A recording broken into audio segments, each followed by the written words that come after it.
Hi guys, welcome to the Overdrive Digital Show. I see we've kept a few of you waiting and you're very disappointed with us. But hey, we do mention on each of our social media posts that it's 6 p.m. live every Friday. So bear with us. And about the link, Kapur, we have to set it in advance when we have guests. You need to check their frames and audio check and all, which is why we start our links early. So please bear with us. Anyway, in a few minutes from now, as I mentioned, we'll be joined by Mr. Tarun Garg of Hyundai India. He'll be here to answer all of your questions about today's hottest launch, the new 6 and 7-seater Alcazar. So key in those questions in the comment section and stay tuned for the answers. We'll start the show with an exclusive story. Some of you may have already joined us 2 days ago to watch the premiere of the Mercedes-Maybach GLS 600 review. For those of you who haven't, here's an abridged version.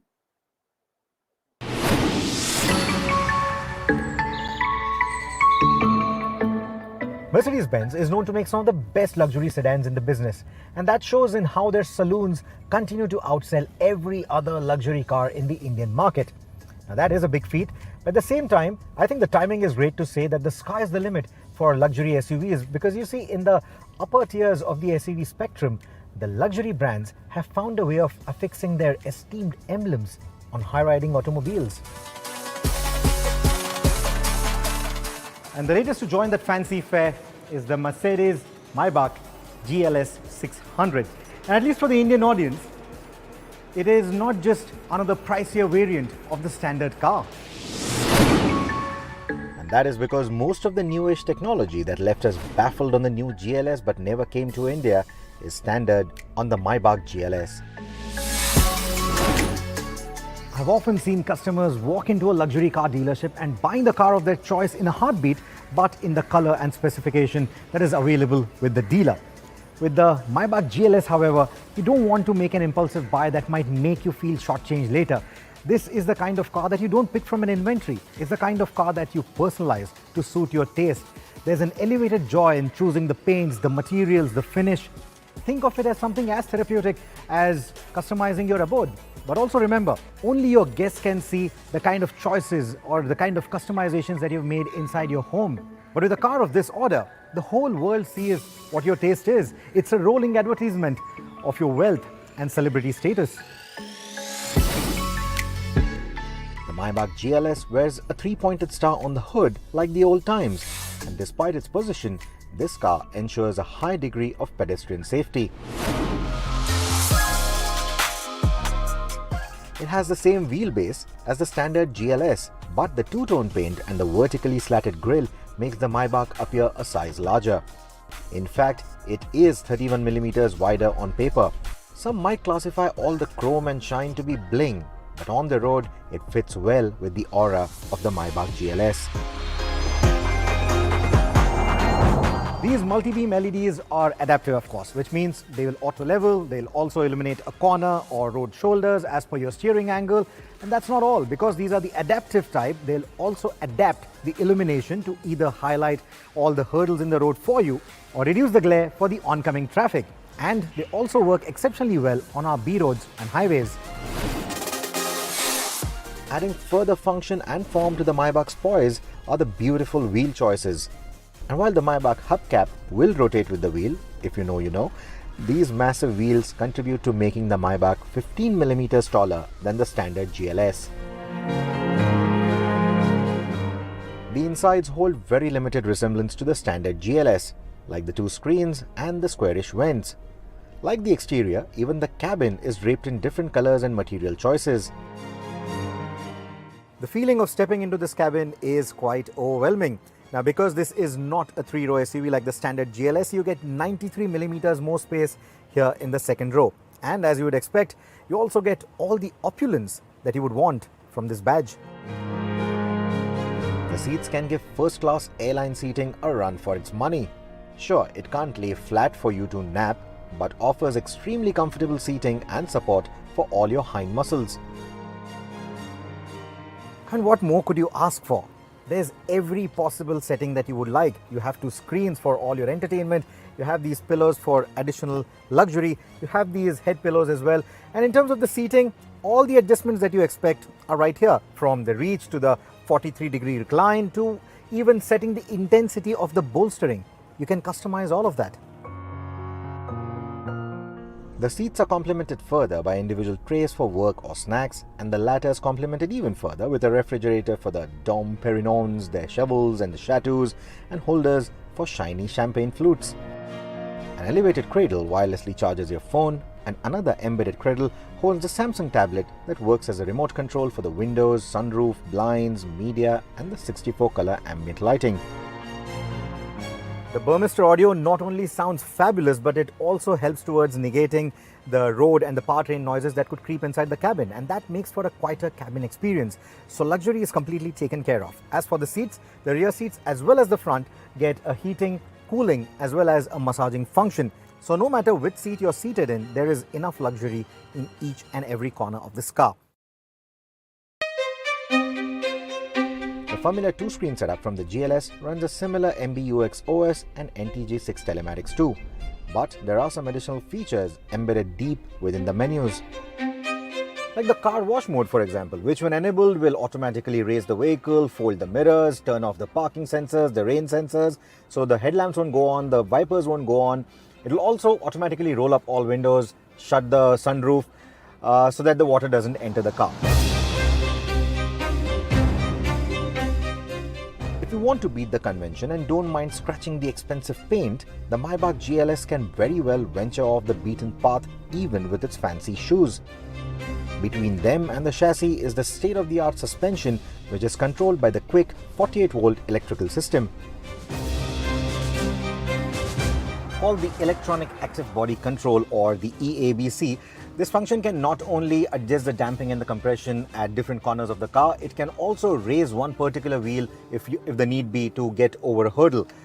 Also, you can use the function to rock the car if you need, get into off-road mode, get into the off-road assist, get into free driving mode, and the car can start rocking like a lowrider. Now this is of course a very cool feature and a conversation starter, but it finds its use in the real world if you are stuck in a sticky situation like maybe sand, slush, and you want to rock the car out of that. This will come in handy.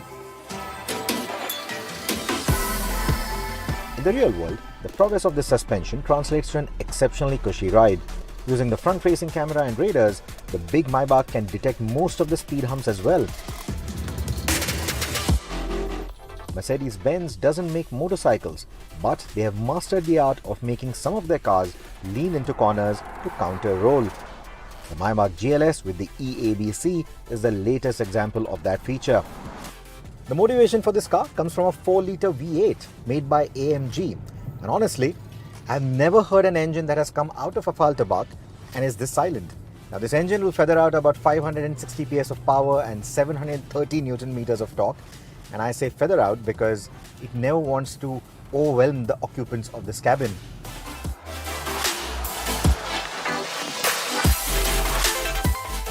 To that effect, the car features the Maybach driving mode, which flattens the acceleration curve, tones down the vibrations and noise levels even further, and shifts earlier to avoid the slightest transmission shock. Now the EQ boost function from that 48-volt mild hybrid system will add another 21 PS and 250 Newton meters for situations that need you to take off or even pull overtakes. Now this kind of torque fill or additional torque and power that's available from the system will essentially ensure that there are no unwanted jerks or sudden surges of power. Now this car is a conversation starter by itself, but to garnish that torque further when you're talking performance, it can go from 0 to 100 in 5 seconds. That's tested figures. The aforementioned EQ boost also contributes towards reducing emissions and improving fuel economy. The gearbox works efficiently as well, and even in the sport mode, its aggression is restricted to the engine bay. It puts power down discreetly via the 4MATIC all-wheel drive, and even around the bends, the system works efficiently without much understeer. The powertrain is aided further by radar-guided assistance like adaptive cruise control, automated braking assist, collision detection, blind spot warning, etc. Now these radar-guided systems don't just work surprisingly well in India, they also work surprisingly well in conditions like these where it's foggy, where it's rainy. Another nice function of the radar-guided system is the lane keep assist, which will not only help the car maintain its lane autonomously, but will also pull the car back into the lane to avoid collision if you attempt to change lanes when someone is in your blind spot, which in India is usually always. Priced at about 2.43 crore ex-showroom, I think it's priced extremely well. It in fact has an excellent value proposition for the kind of kit that it offers. At the same time, it also presents itself as a more practical alternative to the Maybach S-Class. Now, I don't know what to make of a very important statistic that Martin Schwenk, the top boss at Mercedes-Benz India, has told us. Most owners of the Maybach GLS in India are in the age group of 40 to 45. Am I stuck in the wrong profession then?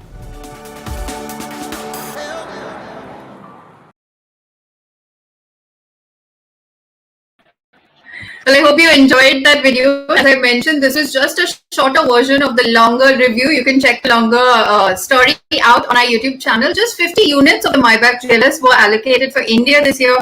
And guess what? All of them are already sold out. In fact, bookings for the next year's batch has already opened up. Let's bring Bert and Rohit on the show to hear what they have to say about this. Hello, Sohini. What do I have to say about this? Hi, What I have to say about Hi, the Maybach being all sold out, 150 units being booked up already. 50, Bert, 50. So, 50 sold man, out, yeah.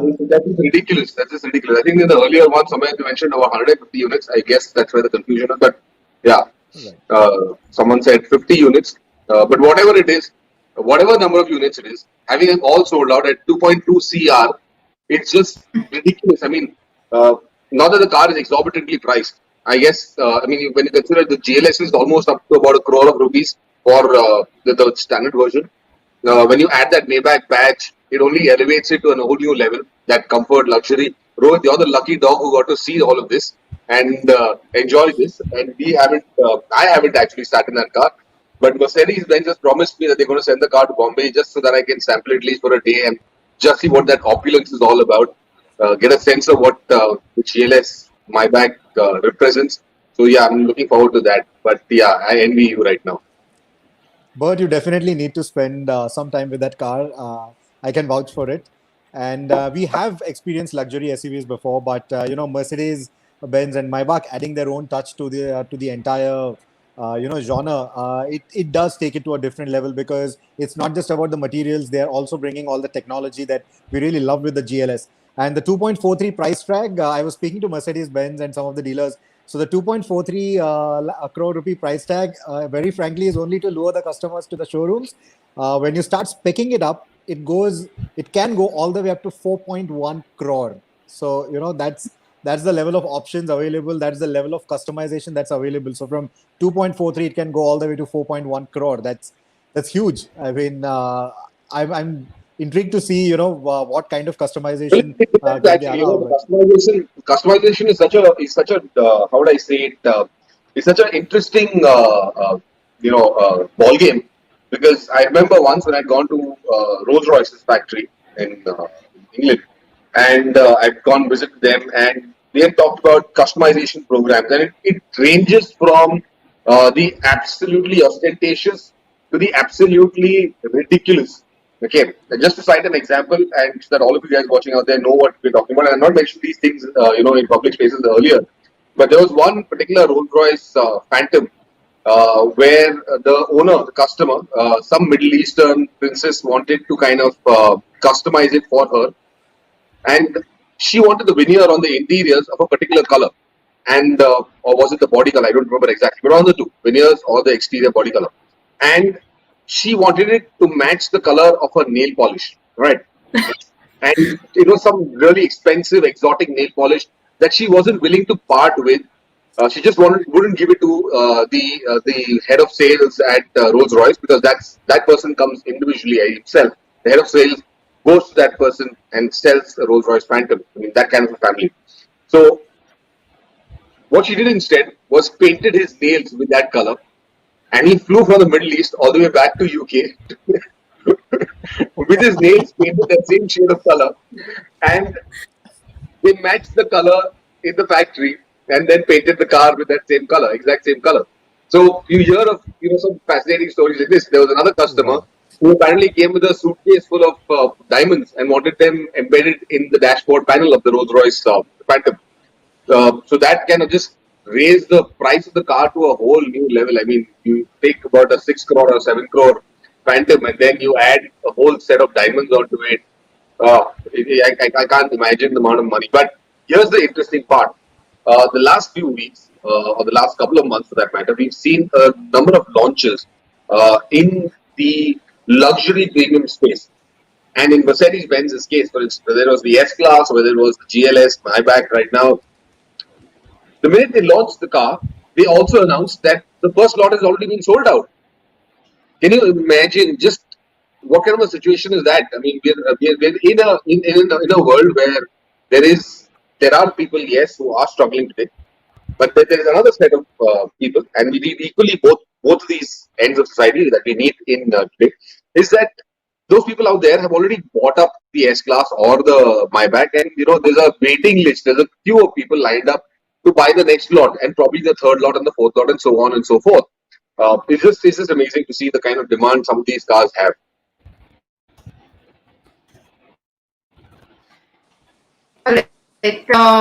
We'll move on from Maybach discussion though, and just remind our audience that very soon to join us. So you do know that the Alcazar was launched just earlier today at 16.30 lakh rupees. That's in fact the introductory pricing. So if you have any questions regarding it, just jot them down, and we will be asking him online. We'll go through a couple of questions though right now. Apurva Rohit said that rocking lowrider feature on the Mercedes is madly ridiculous though. Do you agree? I wouldn't quite agree. I mean, yes, unfortunately, the only videos that most people have seen right now of this particular function with this particular car is in that lowrider mode, or people literally making the car dance to some rap music and stuff like that. But the real application of this function, of course, is to rock the car out of a tricky situation like maybe sand, slush.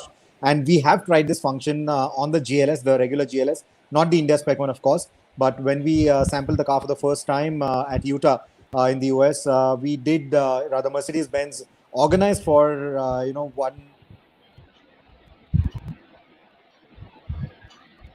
I think we lost your audio, Rohit.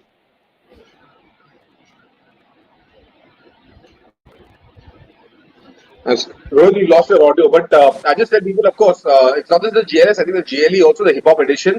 It's a similar feature that they offer in that, and this is effectively an off-road feature where the car is able to rock itself out of some tricky situation, maybe mild slush or sandy situations in the desert. So if you get stuck in the sand, you can just rock yourself out of that situation, because as the car keeps bouncing around on either wheels, the sand collects under the tire, and you've effectively got better traction, or you cannot dig yourself out of the mess you got yourself into in the first place. So it is a fairly, useful feature, something quite unique, and not many offer it, but it does come in handy. Alright, we have a question here from Anvish. He wants to know, now that the GLS and X7 are in full force in India, which according to you is more compelling to buy and why? He's asking because and the general mass market models, that is the 400D and the X-Drive 300D. Well, I would suggest that you're looking at different cars. You're looking at the X7, which is slightly coupe-ish kind of a, it is appeal. But the GLS is a full-fledged 7-seater SUV. So you've got the space, enormous wheelbase, enormous amounts of space inside the car, great ride quality, great comfort, great list of features also for that matter. The X7, little more dynamically tuned in that sense. So if you want a better handling car, something that really feels nice to drive, if you've got the twisties, then the X7 probably is what you would go in for. If not, what you're looking at is comfort and something to move around in style, in luxury, in opulence, then the GLS is where it's at. And of course, don't forget, like I said, 3 rows of seats that you've got. Everybody in the family can find a seat inside that SUV comfortably. So premium luxury 7-seater, the GLS is the car to pick. Alright, Delta Bravo wants to know, when do you think the W223 S-Class CKD model, when will it be in India and at what price? When do you think the new W223 S-Class CKD will come and at what price? Well, for the W223, you'll have to wait for a while because right now what Mercedes is doing is just CB operation for the S-Class. So we see they will announce this in time. In due course, this will come down as well. They will start producing the cars. Keep in mind they were trying to do this in the past as well, and they will offer this I think very shortly.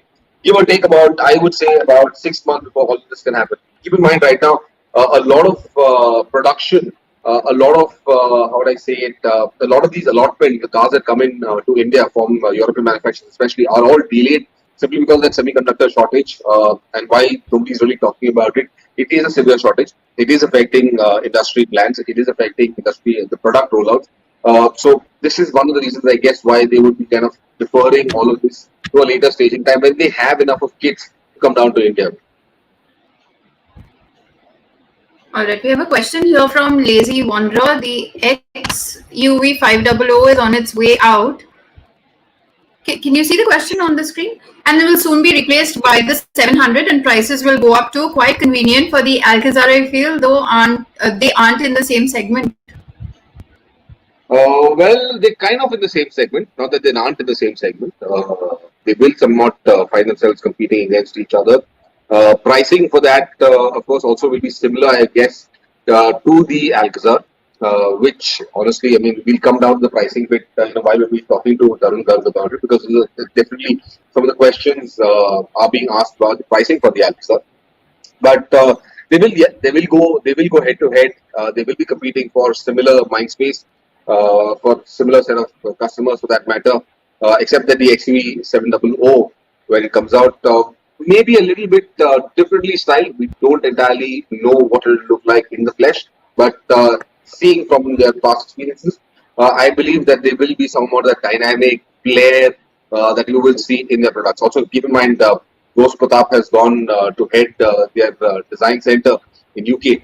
So, in the future, while we may not see some of the extravagance that we've seen on Tata Motors cars, that matter, I think there will be a slightly different approach that Pratap Bose will take at Mahindra, and of course make them look fairly interesting. I'm quite interested to see just what his take is on Mahindra's product portfolio, because Mahindra's product portfolio is largely SUVs, strong, dominant, with a lot of character.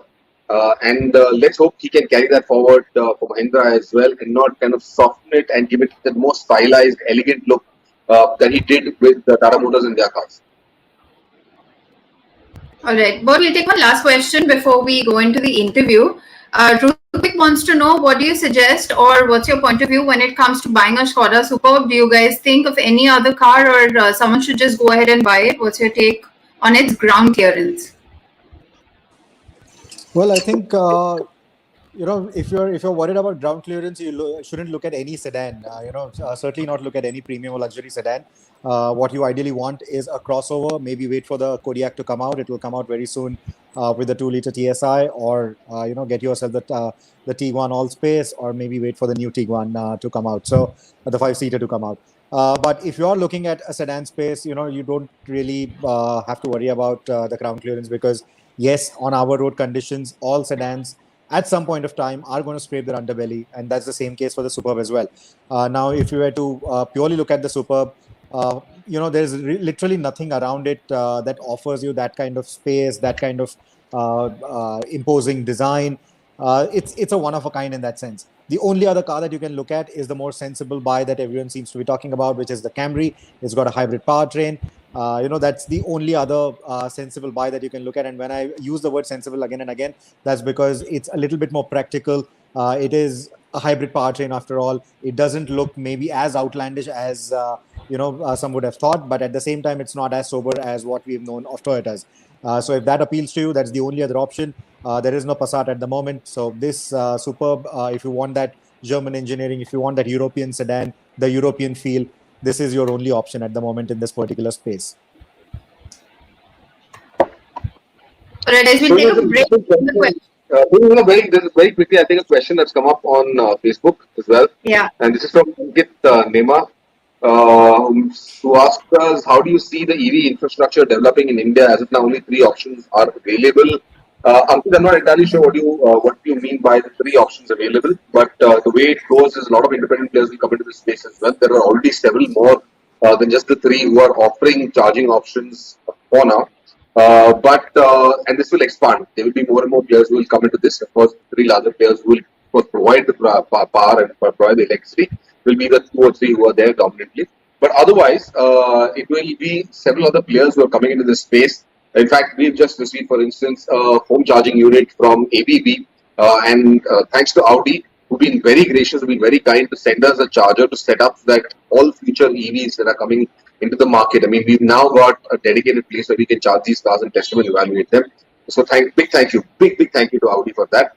But having said that, there will be a lot of players who will come up in the next few years. You will notice all of this. Now, what we've seen though, is that while there are still a lot of applications that offer you information about where can you go, what kind of setup is, what kind of infrastructure setup is in place, where is it available.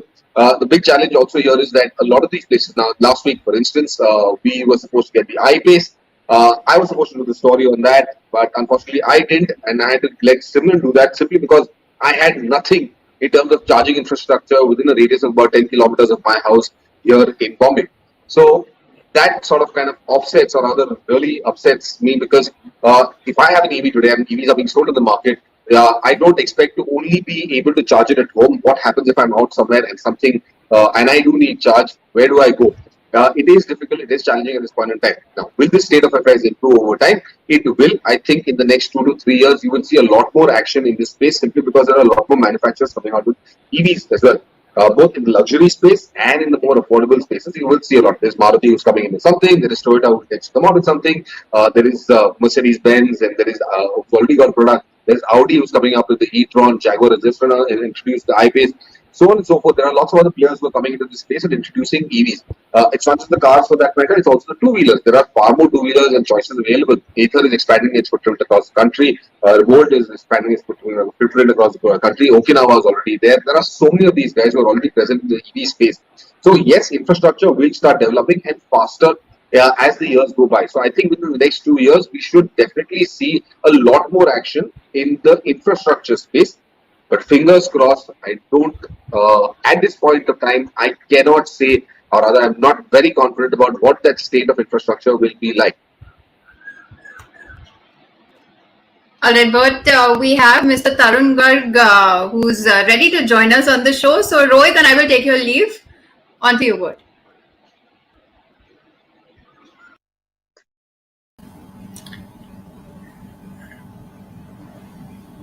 Good evening, everyone. And well, today was the launch of the Hyundai Alcazar, and it was introduced. The Alcazar, of course. Let me just tell you a little bit more about it. It's based on the Hyundai Creta.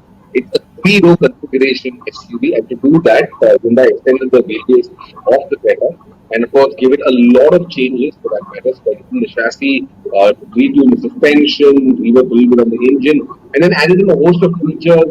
Of course, there were also exterior and interior detail changes that kind of made it look a little significantly different from what you've seen on the Creta for that matter. So don't just assume that this is a longer Creta, but there are some very interesting questions coming our way.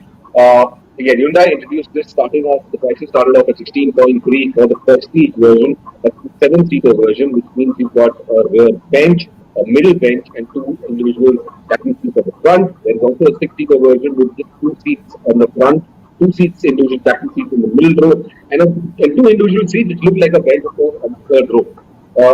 Now, with the wheelbase extension, there's been a lot more space liberated inside the car. And that means the third row passengers get enough of knee room. Sat inside the car when we did the first look of this in Rajasthan.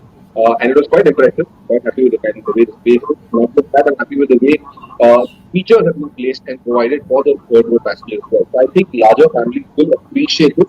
I do also believe that there is a very, very good market for something of this sort for an SUV that was a 7-seater SUV in space.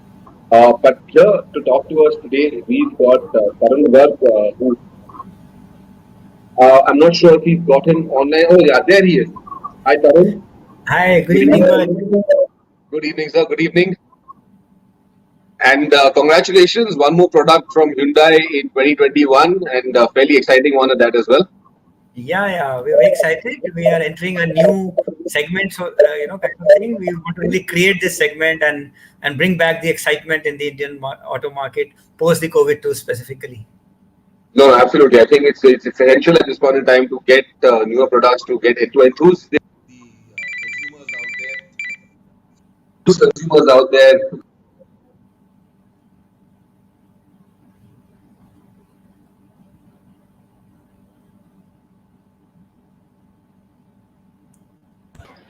Apologies, I believe we've lost Bert. Okay, I think he's trying to join back on the conversation. Hello. Challenges I'm of a back. live show. Sorry. Hi,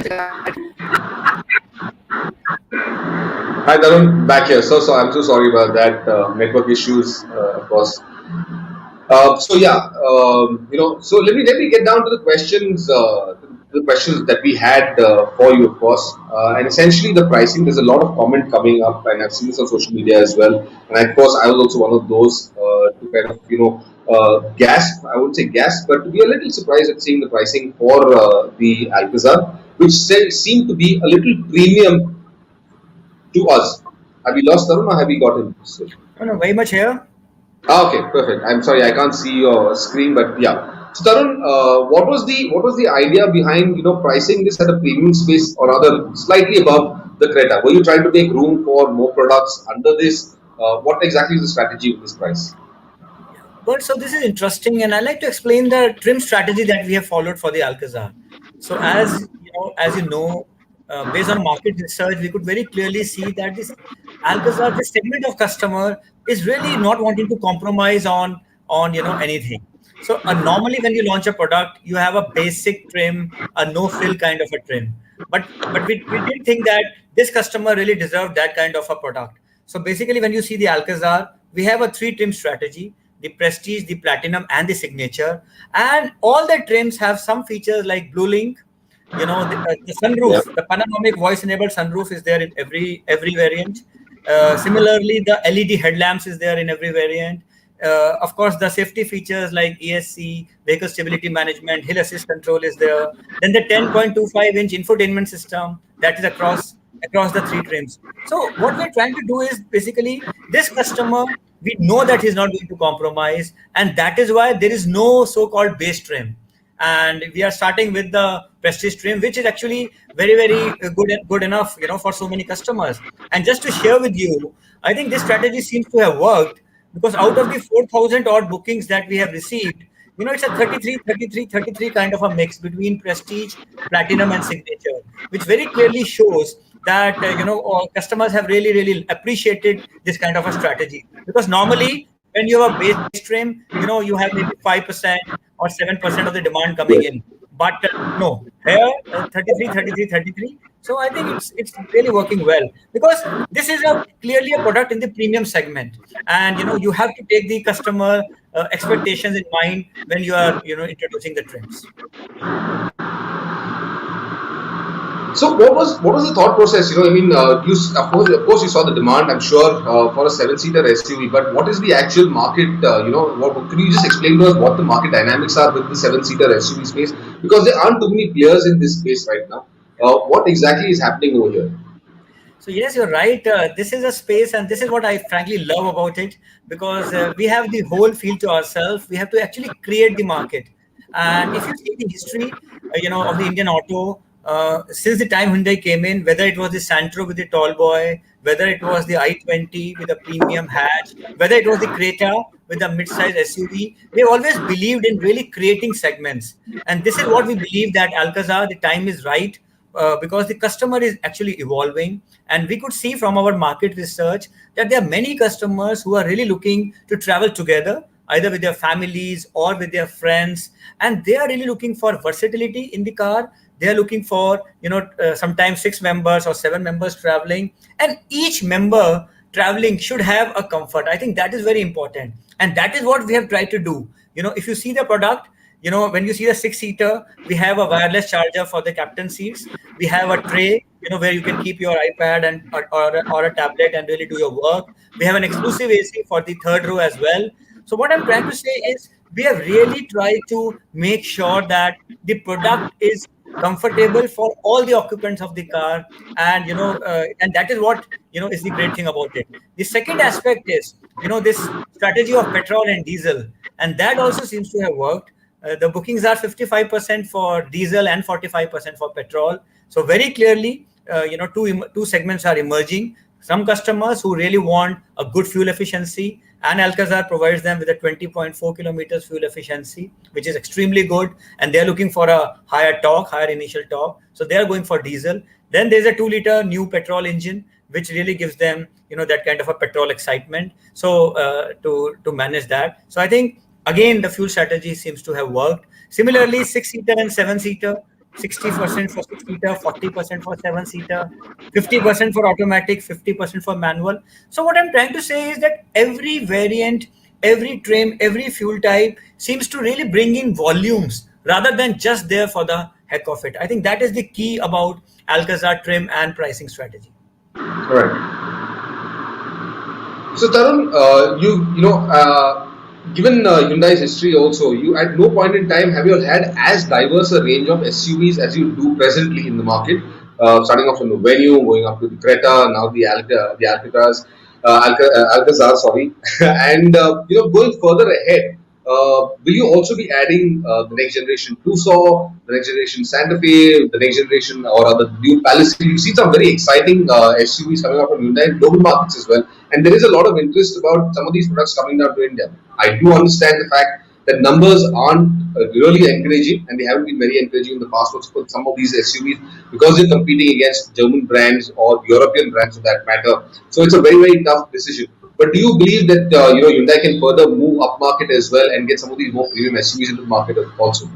So yes, but India is on the cusp of SUV revolution, and already the market is 35% SUVs. Who would have imagined? Just about 5 years back, you were at 13%. Just about 2 years back, you were at 25%, and now we are at 35% SUVs. So now Alcazar is the 5th SUV, and it really completes the range.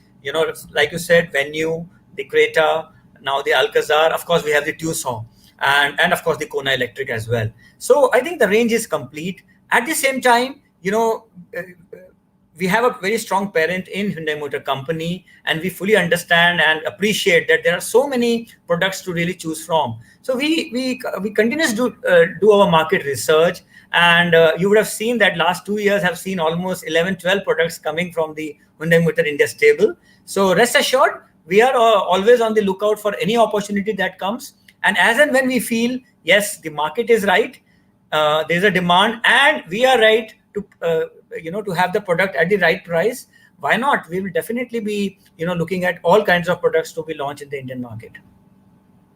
All right. So there's a query here from a viewer, and who's asking us why did Hyundai not get a 7-seater variant of the Alcazar? That's in the top variant for that, in the petrol variant.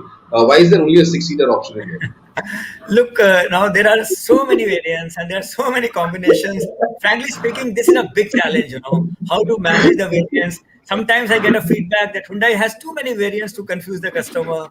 So this is but rest assured, look, this is the introduction, and we will continuously take feedback from the market. In case we feel there is a demand for a particular variant, why not? I mean, we'll go ahead and relook at it. At the same time, I would say, if you see the portfolio, there are enough choices: manual, automatic, 6-seater, 7-seater, petrol, diesel. So you would definitely find something of your choice. At the same time, if we had gone for all combinations, probably it would have resulted in maybe 25, 30, 40 combinations, which is very, very difficult to manage, to produce, to keep inventory, and only results in more confusions and more problems. So I think sometimes you have to make a call. Okay, in our estimate, this we thought would be, these are the variants which would really cater to, most of the demand. Another question that came up also was, do you feel that the Alcazar could kind of cannibalize sales for the Creta, where people would now want to move upmarket to the Alcazar because they did not have a 7-seater option in the Creta, but they still wanted an SUV, but now that they do, that you might lose some of those numbers to the Alcazar? So frankly, Bert, how we see it, and based on our market research, we feel that a strong market really exists for a 3-row vehicle, with a 6 and 7-seater combination. Because frankly speaking, and especially post-COVID, the need for traveling together with family has only gone up. And also when you're looking at lifestyle, you really want to go for a vacation, because earlier people would go probably in a car at best 200 kilometers, generally for a, if you want to go to a resort. But now people are really looking at maybe 400, 500 kilometers to travel. They have sometimes luggage. Maybe they're going for skiing. They want to carry the skiing equipment, or for golf. My point is that they are looking for versatility. They are looking for traveling together. They're really looking for premium features. So definitely a market exists. At the same time, we have sold about 600,000 plus Cretas in the market. So there would be customers who would want to upgrade now, and Alcazar would provide them with a good choice. Then there are customers who are probably not Hyundai customers as of now, but now they're looking at Hyundai with a lot of interest, especially since we became the number one SUV maker in the country. I think there's an opportunity there as well to cater to those customers and to bring them into the HMI stable. So yes, even if some little bit of cannibalization happens, I think we are very happy with it, because the total numbers are surely going to go up, and this is really going to bring in some very new customers to the Hyundai stable, which will be very good for the future of Hyundai Motor India. Of course, we definitely will see the market share increase. That at least will grow quite considerably for that matter. So that's a great thing. There's another query. Why the name Alcazar? What was the thought process behind that? How did you all kind of look onto this name? Look, basically Alcazar is inspired by the royal palaces, if you see in Spain, and you can see the car is royal. If you saw the launch today, we have tried to bring in that royalty, because this customer actually does not deserve anything less.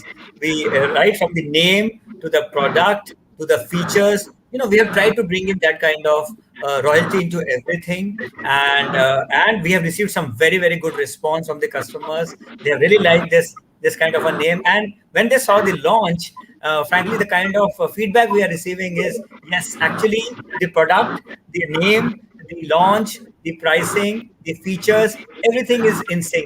So I think it's a end-to-end kind of an experience which we are trying to give to the customer. So Tarun, also tell me at this point, this question comes from me, of course, and there is a fair amount. There are several models that you now got in the market. You're also coming out with another product later on this year. I'll come to that question a little later. But how are you managing production at this point in time? We do know there is a semiconductor shortage. There are production challenges for that matter.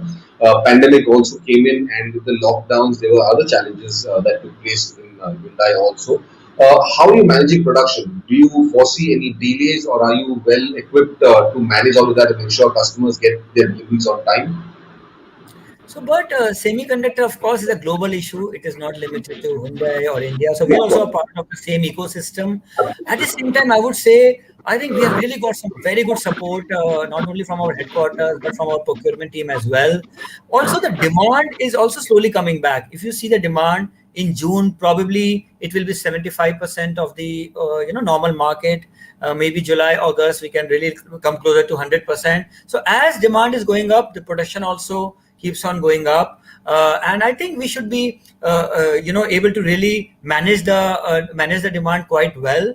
As of now, we have conveyed a waiting period of 4 to 8 weeks for the Alcazar, and going forward, we like to see that we are able to manage it very well. The other thing is we are really communicating with the customers on a very regular basis, so that they are they are engaged, and they know that the car is on the way. And so I think, frankly speaking, to summarize, I would say, as sales and marketing head, I would say I'm really, really thankful to procurement and production for managing this quite well so far. And I'm very hopeful that they will continue to do so in the coming months. And we should be able to supply increase the supplies. And frankly, even if you look at the numbers, so while sometimes people say that, okay, the Creta has a backlog, but if you see the numbers, I mean, we are doing 10, 11, 12,000 Cretas now, as compared to 6,500, 7,000, which we used to do 2 years back. We are doing 9, 10,000 Venue, as compared to 6,000, which we used to do when Venue was launched. So the numbers have gone up. That means supply is really increased. It is only that the demand continues to go up, which is, of course, a good problem to have. But we are trying to catch up. And hopefully, like I said, we should be able to reduce this gap between demand and supply in the coming months. I'll take a final question for you, Tarun. This is interesting also because what's the plan? What are Hyundai's plans for the turbo petrol with the DCT? powertrain and transmission, the engine and transmission options for the future as well. What more can we see from this? So look, but Hyundai has always looked at really giving the customers latest technology, also so many options.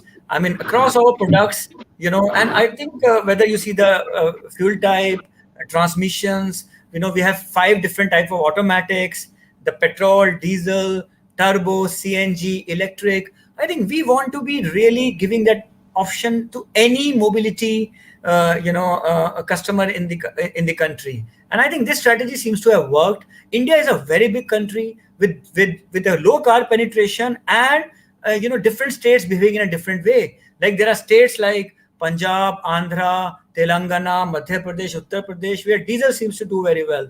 There are places like Delhi, Mumbai, Goa, Northeast, where petrol seems to do very well. There are markets like Pune, Mumbai, Gujarat, where CNG seems to do very well. There are markets like Bangalore, Chennai, Mumbai, where turbo also seems to do very well. So my point is, I think in turbo is a very, very strong product offering to the Indian customers. We see the volumes continuously going up, and we are quite hopeful that as and when more and more OEMs keep on adopting the turbo and introducing it in the market, the volumes will further go up and really provide a very, very good option to the customer in terms of, especially who are really looking at a much better power in a smaller engine. So I think it's a very good options which Hyundai has been able to provide, thanks to again our parent HMC, and really this helps us to cater to a large chunk of customers. So, Tarun, tell me, what's next now? What are we expecting later on in the year? I did mention that earlier, but let's hear it from you as well. What's the next big plan? From what I know, it's very exciting. So, do you want to talk about that as well? But look, in terms of products, we've already launched some 11, 12 products in the last 2 years. You would have seen. I think you cannot complain on that front as well. No, absolutely. No complaints whatsoever. So we strongly believe that yes, this is a great way to excite the market. So we'll continuously, seek ways to enhance the customer experience. India is a very, very important market. We're always studying the market to see what kind of features we can bring which are specific to the Indian market. I think that is the key. We fully understand that just bringing the global products here, sometimes may not work. So you have to really look at the local conditions. You have to really focus on the Indian market. I think that has been the success of Hyundai so far, and that is what we'll continue to do in the future, because we fully understand India is very different. The Indian customers are very different. Their expectations are different. So we will continuously be engaged with the customers, learn from them, see their demands, and not only in terms of product. Rest assured, technologies, customer experience, a different kind of automatics, new products. I mean, we will keep on, maintaining this tempo which we have built over the past 25 years. Well, Tarun, thank you. And to close on a note, congratulations to Hyundai as well. This is your 25th year in India. So it's been a glorious 25 years for that matter. And we wish you all the best. And I'm sure in sometime in the future when we can meet up again and things are a little easier on all of us health-wise, we can catch up and, of course, have these discussions in person. Until then, see you till the next time. And I hope that is very soon. Thank you, Bert. Really, I'm also wanting to really meet in person. And thank you to all the viewers of Overdrive. Thank you for supporting us. And we assure you that we'll keep the Hyundai Motor India flag flying high in India. Thank you very much. Thank you. Good evening. All right, guys. So I guess Tarun did answer quite a few of the questions, though he was a little, how would I say it, wasn't exactly talking about the forthcoming products, but what we do know is that there is some excitement and of the more dynamic variety that's coming out into the market. So keep your eyes peeled to overdrive.in, where we'll have all of that information for you, or on our social media feeds as well. You can follow us there, and you can also, of course, follow Hyundai's channel as well, and there will be more news, more information forthcoming very, very soon.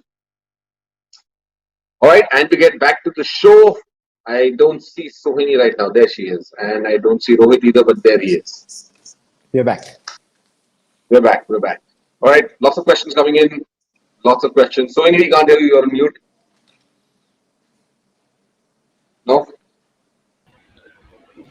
Right, I'm saying we had a lot of other questions as well. Is the end line of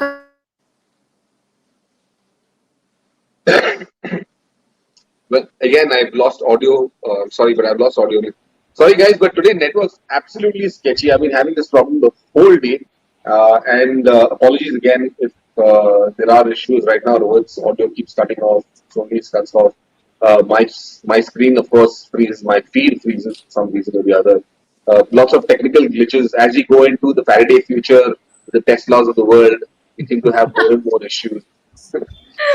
We would have thought 2 years into the pandemic, at least the internet would have sorted itself out. But no, we're still where we started off from. Everything shorts out at some time or other. Good. We also had questions about whether the N line of cars is coming to India. So just wanted to know. Well, yes, the N line of cars is going to come to India. Of course, not the entire N line of cars, but you will see some information coming up on that future. But one of the next few lines of products are other than we've already talked about this in the past as well. Hyundai also has mentioned this and would have forgotten it. But yes, they are doing something in terms of the N line for the Indian market. So, well, just fingers crossed. Let's see. Let's hope that is as exciting as we expect it to be. It might be too early to ask this question, but Amit Garg wants to know that which is a more compelling car between the Alcazar Hector Plus and the Tata Safari?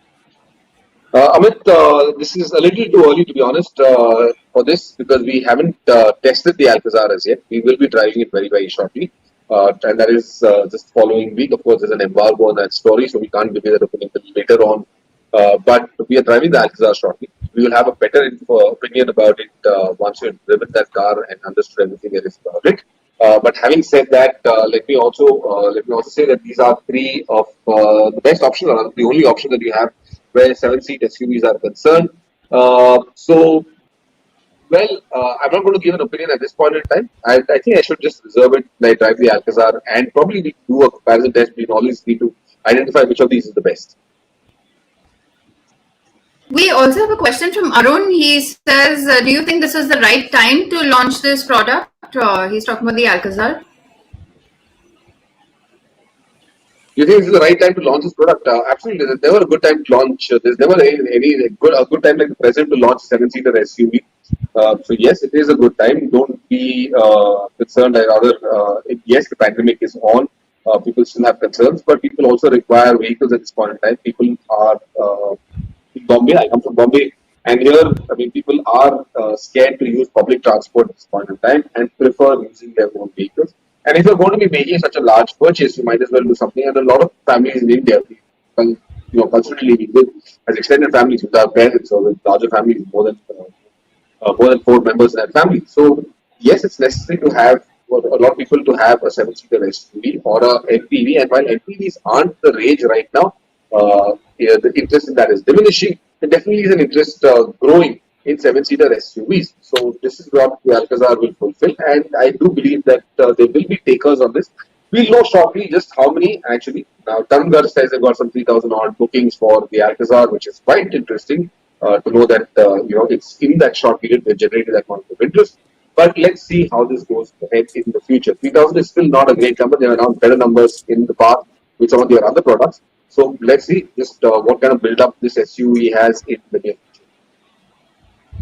Right, we have a question here from Janesh. He says, sorry, did someone else speak? No.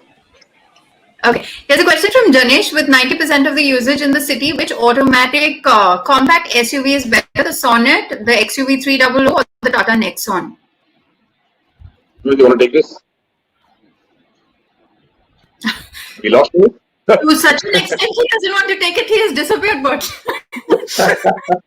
All right, which is whether the Sonnet HTX, the XUV 300 or the Tata Nexon, is Sonnet a reasonably safe car?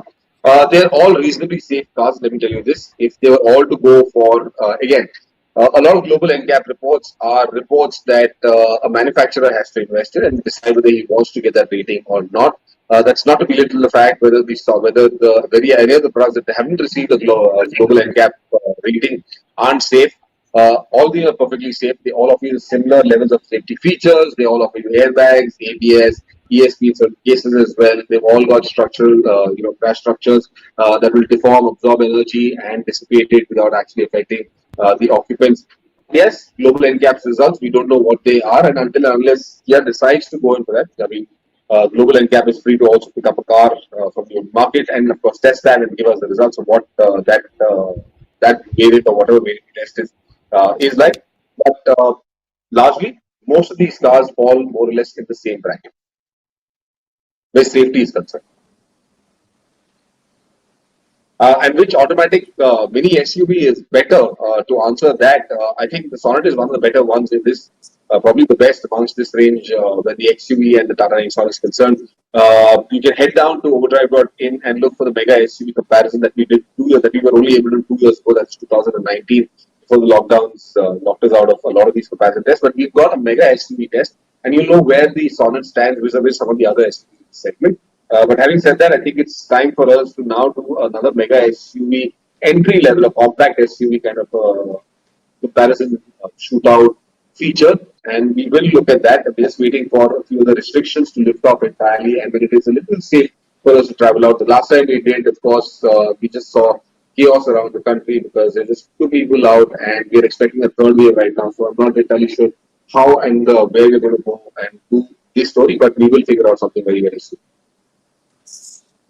Alright, Rohit, since you only seem to want to answer these luxury car questions, there's one here for you.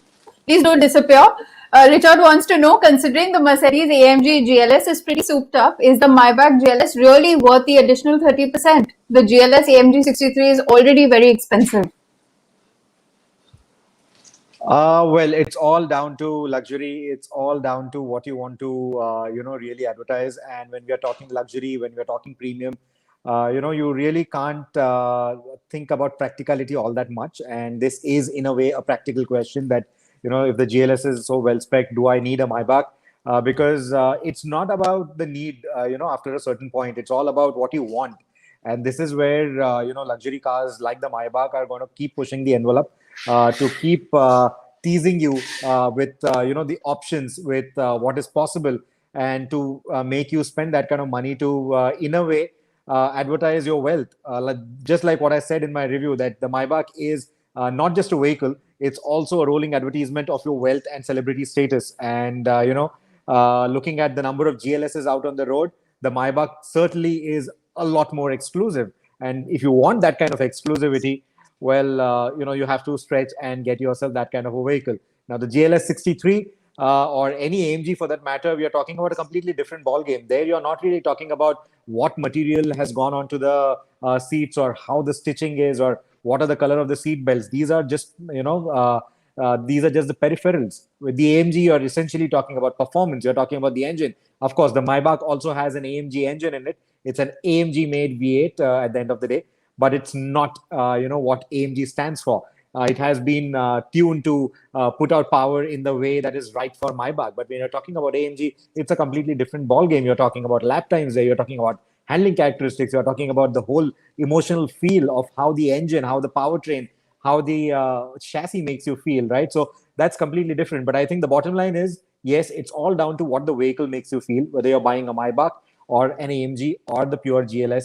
It's about what you connect with. It's about what the vehicle makes you feel, and then what do you want to advertise to people who are looking at you while you're getting out of that vehicle. So depending on where your priority lies within all of this, you have to make your buying decision accordingly. So it's not really a practical question of, if I'm getting this, do I really need that? It's not about need, it's about want. All right, we have an interesting question here from Omkar. He wants to know, can we expect a plug-in hybrid EV cars like the 330e or the XC40 Superb? Will they be coming to India, say, next year?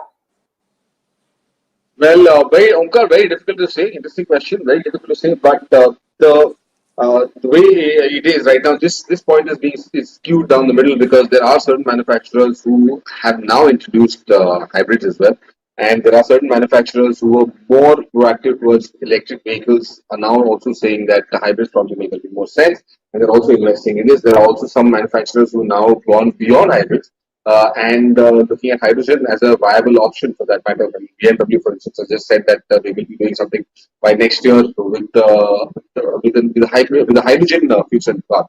So things like this are constantly happening. Now, will there be a plug-in hybrid from BMW? or Volvo or probably Mercedes here in India at this point in time, I don't think they will look at, they're not going to invest in that because it really doesn't make sense. They're able to meet water emission and fuel efficiency norms that they have to with just the regular standard ICE engines. And would they need a PHEV to do this, to substantiate or to fulfill a requirement or a need? Not at this point in time. So a lot of effort is now from the manufacturer's side is going towards making EVs and of course hydrogen fuel cells for that matter. So we will see more action in that space, but not so much in the hybrids. Now, on the other hand, we've got other manufacturers like Toyota who strongly still believe that there is a market, and I do believe that there is a market, of course, because still electric vehicles reach mass, a critical mass. Hybrids are a solution to getting you better efficiency, more power for that matter, as well as keeping your carbon footprint low. So there is that stopgap as well, but it is a stopgap. Hybrids are a stopgap, maybe for the next decade also that they will exist. They will be in play. And Toyota is certainly seeing that there are benefits to the hybrid part as well. So there are certain manufacturers investing in it. There are certain manufacturers who moved away from it. But this is how it is where the global industry, automotive industry is concerned. Now, can we see these cars coming down to India? I don't think they will introduce the hybrid versions of these cars in India. Alright, guys, you keep your questions coming. We'll just quickly run you through the news from this week.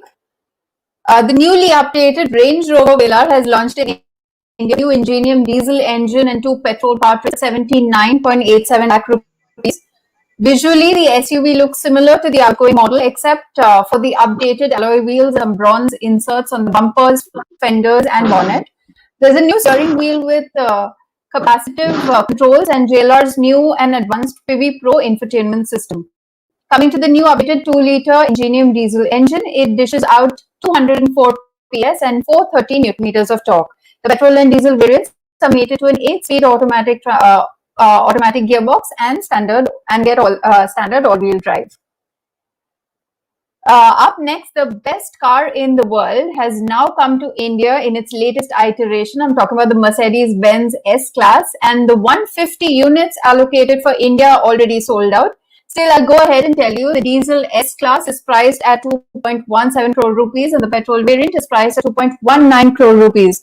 The launch edition S-Class launched yesterday comes fully loaded with the latest new age tech and features seen in the global markets. Notable features are rear axis steering, latest generation MBUX infotainment system that also boasts of personal biometrics. The front seats feature 19 motors to offer you the perfect seating and 10 different massage programs to keep you relaxed.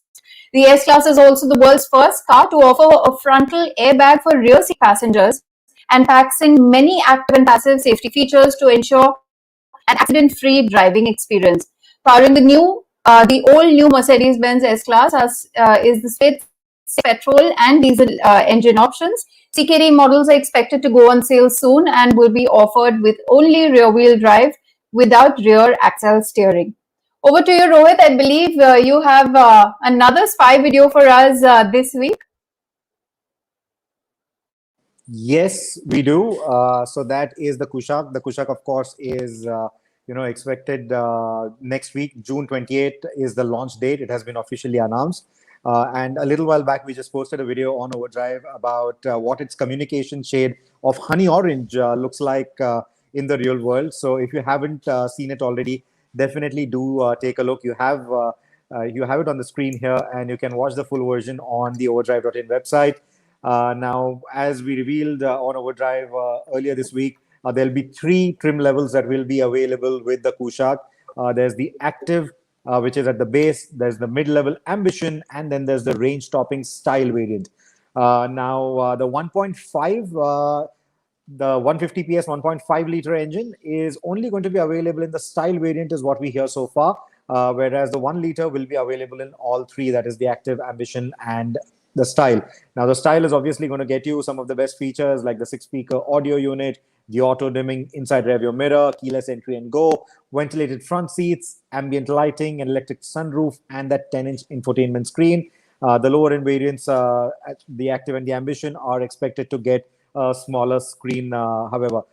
There is going to be connected technologies also, but that's only going to be restricted to the 10-inch system that will be available on the range-topping Style variant. So that's the communication shade for you. And just for reference, that is the communication shade of the Tygoon in that mustard yellow that they have, and both looking very different from each other. Both have very different styling cues, despite sharing the platform, despite sharing all the underpinnings. So a very welcome change compared to what we've seen between the Rapid and the Vento. And going by the kind of excitement it stirred up, there are quite a few of you waiting to know a lot more about these two vehicles. Now, the Kushaq is something that we are going to be driving next week. So use the hashtag AskOD and shoot your questions through to us on all our social media platforms. And we will put them all together and we'll try to answer them when we review the product next week. And hopefully next Friday, we should be able to discuss the Kushaq as well. But that depends on the embargo that we'll be signing when we drive the car. There is one more bit of small scoop that we have. This time it comes from Porsche. Now, Porsche yesterday revealed a film about a new Cayenne model that has set the record for the fastest SUV to lap the Nürburgring Notch Live. That's a northern loop of the Nürburgring, a treacherous circuit, but one that is the favorite of all sports car makers out there. The lap record here means a lot to these brands, because it says a lot about the capability of the product. And this is now the world's fastest SUV around the Nürburgring. They haven't named the car yet, but from whatever we have gathered, it is the Cayenne Turbo GT Coupe. It sits above the Turbo, it sits above the SE Hybrid, and it's expected to put out 600 PS of power. Now, you are seeing the RSQ8 on the screen as well, because that was the vehicle that held the record for being the fastest SUV around the Nürburgring, but now it is this. It's hit a record of 7 minutes 38.925, and let me tell you, that is blisteringly quick for a performance SUV. To put things into perspective, something like a BMW M5, the current generation one, the BMW M5 CS, has done it in about 7 minutes 29. So we are looking at just a little over that when we are talking about 7:38 for a circuit that's this long. And I think this is going to be called the Turbo GT Coupe, like I said. So this is the coupe variant of the Cayenne, and it's expected to put out over 600 PS of power. And Porsche also hints that 0 to 100 will rival the new 911 GT3. So that's some blisteringly quick performance. It's also likely to be called the Turbo GT5, the Cayenne Turbo GT5 Coupe, but this is something that we'll know in a few weeks from now. But as of now, yes, the top honors for the Nürburgring lap record for the world's fastest SUV go to this particular vehicle. So, Sohini, are we going back to you, or am I continuing with the motorcycle news as well? No, you can go ahead with the motorcycle news. Okay, so let's start off with the motorcycle news. Now, the first one is the BMW S1000R, the naked version of the S1000RR that has been launched into the market now. It has been priced between 17.9 lakh rupees to 22.5 lakh rupees, ex-showroom, of course. It has 3 trims to choose from: Standard, Pro, and Pro M Sport. It gets the same 999cc inline 4 engine as the S1000RR, but for the street application, it puts out a humble 167 PS of power and 114 Newton meters of torque. It's got a 6-speed gearbox, of course. It's also got the 6.5 TFT display. But the main deal is the new design. Gone is that asymmetrical design that we had on the previous S1000RR. This one is more like the G310R or the F900R. It's in that same family, of course. So it looks a lot more docile now, but from the visuals, it's clear that it's still a hooligan. It's still got that massive heart, putting out that power and, in an exciting way. It goes up against the Kawasaki ZH2, the Street Fighter V4, and also the likes of the Speed Triple, the new Speed Triple 1200 that was recently launched in the Indian market. So, of course, the power figures are much lower than any of these competitors, but I think it's still going to be one hooligan to ride, especially after riding the F900R. I'm very sure that the S1000R is just going to be manic. And we're waiting to get our hands on this motorcycle. We hope that it happens soon, and we hope that the weather agrees with us and it doesn't rain the way it is right now, so that we can have some fun with this motorcycle. Now, the next bit of news that we have is a motorcycle that you can actually enjoy in weather like this if you really love touring. And that is the massive, the king of it all, the Honda Goldwing. So the Goldwing is back. It was absent from the Indian market for a brief period, but it's back now. The Goldwing Tour has been launched in the country for 37.2 lakh rupees. It's available with a manual transmission if you're willing to ride a white color motorcycle, or available with a DCT if you're falling for that beautiful all black scheme Unfortunately, we don't have visuals of the all black here, but the all black really looks good because even the engine is completely blacked out. I think it looks beautiful, and that's the motorcycle that has been launched in the country. Like I said, two colors to choose from. It's powered by the 1833cc flat 6 engine. It puts out 126 PS of power, 170 Newton meters of torque, and it's got all the electronics that you can think of, including that beautiful dash, which also pairs with your iPhone for Apple CarPlay, so you can have your navigation on the screen just like you have it in a car. There are different ride modes as well. There's Tour, Sport, Economy, and Rain. Now, the bookings have now opened at the Honda Big Wing dealerships. I just told you the price. It's 13.2 lakh rupees ex-showroom. And if you're interested in this vehicle, again, it's going to be available in limited quantities. So speak to your Honda dealer and get your booking done ASAP because there are going to be limited quantities. It comes in limited batches every now and then. And the next bit of news is the FAME 2 initiative, which has now awarded even more incentives for people who would want to get electric two-wheelers. So the subsidy rate has essentially gone up to rupees 15,000 per kilowatt hour with a cap of up to 40% of the cost of the EV. Now, a lot of this has led to a lot of price cuts across the EV two-wheeler space. For example, Ather, there is a price reduction of about 14,500 rupees. That is quite a bit because the cost now is at about 1,25,000 to 1,44,000. There you have the cost, the prices on the screen. So the reduction is about 14,500 rupees now.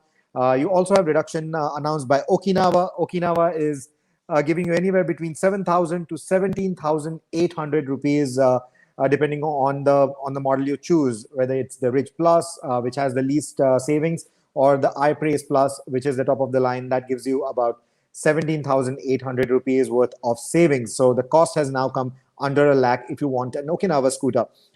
There's also the Revolt, the RV400, of course. So the earlier price was 1,18,000. Now it's come down to 90,799. And the interesting fact to go with this is they had opened up bookings again for the next lot of the RV400s. And those bikes were sold out in a mere 2 hours.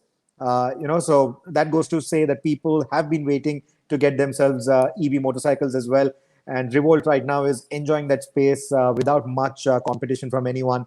And now with that new price tag, the bike getting sold out in 2 hours is it's not a surprise at all. And finally, TVS, the iQube, even that has seen a price cut. It's gone down from 1,12,000 rupees to 1,777. That's a reduction of about 11,250 rupees. So that's also touching the 1 lakh rupee mark, just about it. So we are waiting to ride this scooter, but our initial impressions are up on overdrive.in, and we are pretty impressed with this scooter. But we are waiting to put some miles on the scooter and really see how practical it is. But yeah, there you have it. If you've been waiting to get yourself an electric two-wheeler, right now would be a good time because there are some serious savings to be made. Well, that's it from the two-wheeler news. Back to you, Sohini.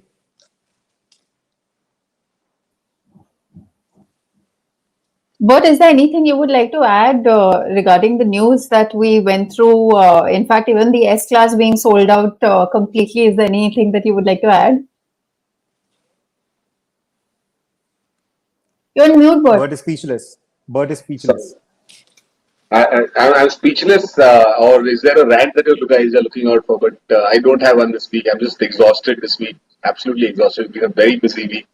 Lots of stuff happening again with the lockdowns, the restrictions being lifted off. Lots of vehicles are now available. Next week, like some of the other guys have pointed out, we're going to be driving the Alcazar. We're going to be driving the Kushaq.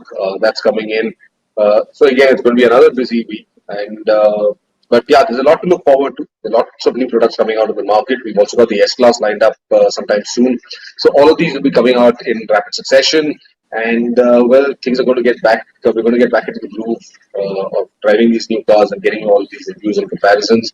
I'm just looking forward to driving the Isuzu D-Max at this point in time and taking it off on a jaunt again into the Himalayas. So I'm going to go and work on my strategy of how to get to Ladakh while you guys say your goodbyes. All right, we'll just take a couple of more questions. Aniket wants to know, are there any chances that hatchbacks like the Volkswagen ID3, Mini Electric, Honda E available in international markets? Will they be coming to India? Well, Well, Aniket, they Aniket, will come down to India. Sorry, sorry. go ahead. Rohit. Right. Yeah, there is every chance that they will come down to India because all these manufacturers are looking at that electric space, very actively. Keep in mind that Audi is already, coming out with the e-tron. Mercedes is already here with the EQC, and the EQA is also confirmed. They are going to bring that to India. They told us that when we drove the EQC that all their EQ lineup will be available in the Indian market. Now, Mini being a part of the BMW group, they are also actively looking. Remember, BMW was one of the first movers in this segment when they also got us the i8. So they have been looking at the sustainable mobility segment quite actively, and they could be looking at the mini electric as well. I think what BMW right now is focusing their strategies on in terms of mini is to get the pricing right, because somewhere that pricing strategy is not working for them the way they would have liked it to. So once they have that in place, the electrics should follow, is what I think. Honda E, well, I don't know, but Honda is very actively looking at the electric space. Would that be that cute looking electric car that's going to come down to India? Will people buy a small car of that order at that kind of price? I'm not very sure. Neither is Honda, so we don't know yet if they would want to bring that. But Honda is certainly looking at the electric space. Honda is also looking at the fuel cell electric vehicle space very actively for the Indian market. So yes, there is something that is cooking at Honda as well. So I think whatever you have mentioned here may not be these models, but maybe the next generation models. We don't know, but something is certainly cooking for all these manufacturers, and they're very actively looking at this space, even for the Indian market. All right. Here's a question from Big Bang. He says he knows it's not a debate on the Indian economy post-pandemic, but if Mercedes says sales went up 40% in the pandemic, do you think our Indian brands can keep up? Big Bang, I don't know what you're intending to say out here, because there isn't any Indian brand that is in the same luxury space, for that matter, or can even compete with the Mercedes Benzes, the Audis, the BMWs, or the Jaguar Land Rovers of the world. So that is still fairly far away. That position, that upmarket position for a lot of Indian brands is still fairly far away. So I'm not entirely sure what you getting at over here. But having said that, yes, there is definitely a market for a lot of owners who want premium luxury vehicles, and that's one of the reasons why sales in that segment are really going up.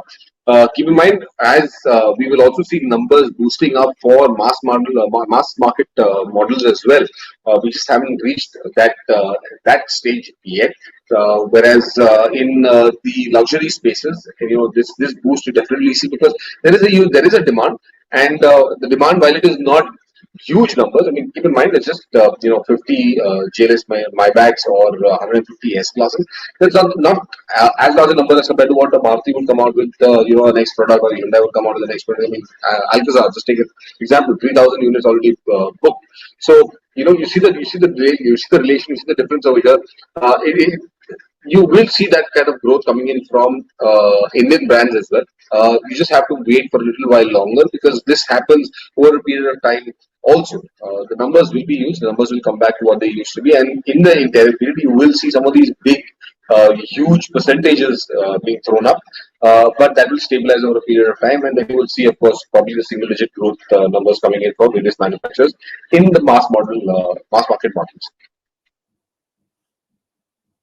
All right, I think that's about it. What do we have winners for this week's show? Yes, we do. Of course, there are two of our viewers today whom I'm pleased to announce have won a year's subscription to Overdrive's digital issue. And this is Omkar Gosavi, who asked the question about when can we expect PHEV cars like the 330e, XC40, plug-in hybrid, or the Superb for that matter. When can we expect them to come to India? And Ankit Nema, who asked me a question about how do I see EV infrastructure developing in India. For these two guys, congratulations to you guys, and I hope you get your issue soon. Just drop us an email at digitalshow@overdrive.co.in, and we will respond back. We'll take your details and, of course, send the subscriptions, get you onto that subscription list as soon as possible. That's it from us, guys, for this weekend, and don't forget to tune in to the Overdrive show on CNBC TV 18 tomorrow. Sony will give you the timings for that, and then we will catch up again next week, next weekend rather, Friday 6 p.m. for the Overdrive Digital Show. Yeah, Omkar, Ankit, I'm sorry if I got your names or the spellings wrong. I was just trying hard to write that down as well. But do send us an email on digitalshow@overdrive.co.in. Let's just quickly take a look at what we have on the show tomorrow on television. So we have the longer review of the Maybach GLS 600, and we also have the review of the Jaguar I-Pace, the all-electric car from Jaguar. So don't miss the show tomorrow at 1 p.m. on CNBC TV 18, and you can also catch the repeat on Sunday at 12:30 or 8 p.m. So we'll see you next week then. Thanks so much for joining us. Thank you for watching, and do send us your queries. Keep posting them, and see you next Friday. Bye bye for now.